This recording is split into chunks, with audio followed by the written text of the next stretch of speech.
Hi everyone. Today we are going to be talking about Piriformis Syndrome, and we're going to be going through a whole bunch of different problems, so please subscribe below.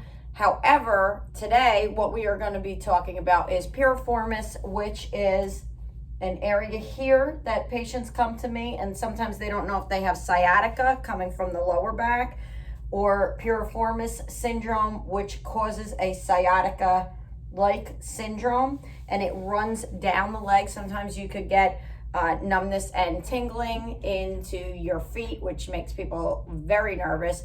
And it is important for the doctor to distinguish between Piriformis Syndrome and sciatica coming from the back. So sciatica is really just a general term that could be coming from a disc injury, an arthritic type of condition, or just malposition of the spinal bones. So you really want to get checked. So what we would do in our office for Piriformis Syndrome, which is like a severe, typically it's a pinpoint pain right here. It's a tiny muscle that when it gets short and tight, it overlies the sciatic nerve, and it can press on the sciatic nerve and cause the pain either right in the general area or down the leg. And sometimes, yes, it can refer back and up because the whole chain is connected.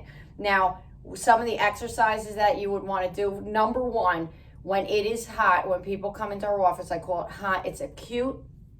I tell people to put ice on it when they go home. So I am in the office, I am realigning their spine, I'm taking pressure off the area, I'm making sure that the entire chain works properly. And in that process, typically I'm doing some muscle work, maybe I'm doing some cupping on top of it in order to release the tissue. We do trigger point work on the piriformis muscle, and a lot of that time we are irritating the area. Now it is already irritated. That's why you walked in with the pain or the numbness into the leg. So now we want to also take it down. So we do our adjustment. I do my trigger point work and our stretching and traction in all over to release the entire spine. And then we send the patient home to ice. I like ice in bags of ice and water for an hour on and 20 minutes off. I know that's not typical, but this is what I've seen in my 23 years of practice that has worked totally effectively for something that is in an acute situation where it's really inflamed and really angry. So I like people to take like the gallon Ziploc bags, and I like you to fill them with ice and water. You can double bag it because they notoriously leak. And as the ice melts down, you can pour off some of the water and add more ice because you want a constant 1 hour temperature. Therefore, you do not want to use the gel packs because they are pretty cold for the first 5 minutes, and then they slowly lengthen to warm by 20 minutes time. So ice and water, okay? Right on the spot.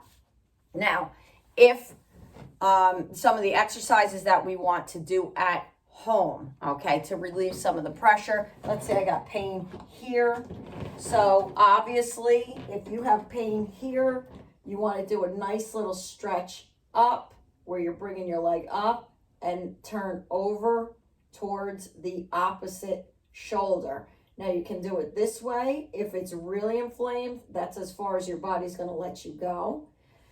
Or you can turn the leg out into what's called a figure four. So when my leg is this way and I'm looking at my leg, it's in a figure four.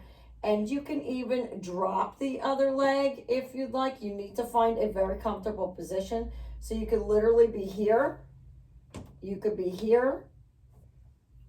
Or you could advance a little and bring it up here. And as you see, I'm pulling to the opposite side. So you're going to be doing this on the floor or on the bed, and you're going to be getting a nice little stretch right in the piriformis.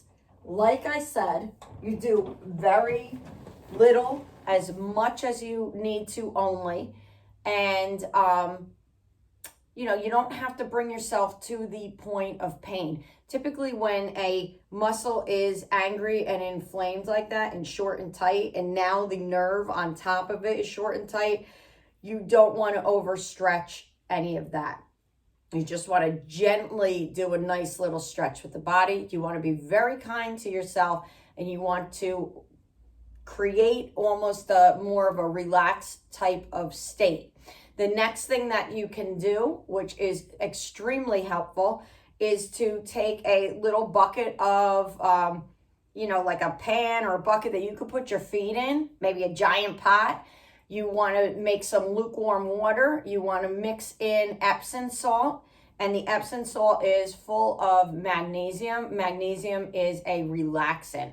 So magnesium, if you put it into the bucket and put your feet in the bucket and sit, the magnesium will get into your system and help to relax your spine. So like I said, we would realign, do some of the cupping techniques, soft tissue techniques. We would do some light stretching. We would send you home to ice, 1 hour on, 20 minutes off, over and over, not just once. You can do it all throughout the day and all throughout the night if you had to.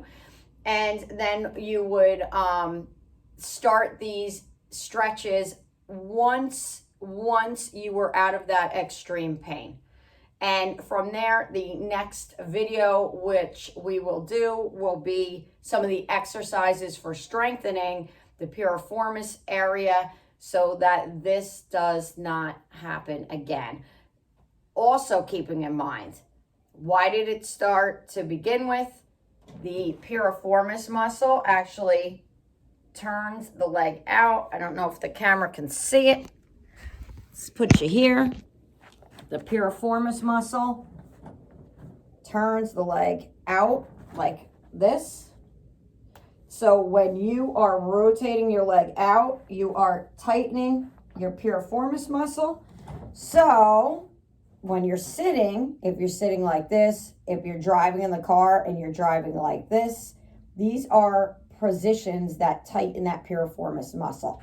So perhaps you need to reevaluate what you're doing every day, your posture, your strengthening, and are you stretching? See you later.